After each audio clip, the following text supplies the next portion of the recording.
கங்கை அமரனை பற்றி தான் நான் உங்களுக்கு சொல்ல போகிறேன். கங்கை அமரன் அப்படிங்கிறவர் யார்?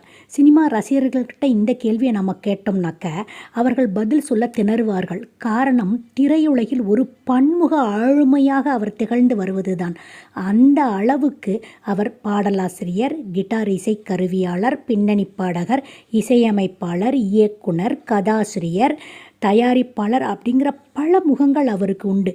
நாம் இதில் அனைத்தையும் பார்த்தா எப்படி நம்ம அவரை அடையாளம் கண்டுபிடிக்கிறதுன்னு திணறி போவோம். தான் எடுத்துக்கொண்ட பணிகள் அனைத்தையும் திறம்படச் செய்ததே அவரை நாம் எப்படி அடையாளம் காண்பது அப்படிங்கிற தயக்கத்தை நமக்கு ஏற்படுத்தும். எல்லாவற்றையும் மீறி அவரை இயக்குனர் அப்படிங்கிற ஒரு விஷயத்தில் நம்ம அடையாளம் காணலாம். ஏன்னாக்க அவர் தந்த வெற்றி படங்களின் எண்ணிக்கைகளே அதற்கு காரணம். அந்த வகையில் இயக்குனராக அறிமுகமான கோழி கூவுது படத்திலேயே அவரது வெற்றி கணக்கு தொடங்கிவிட்டது.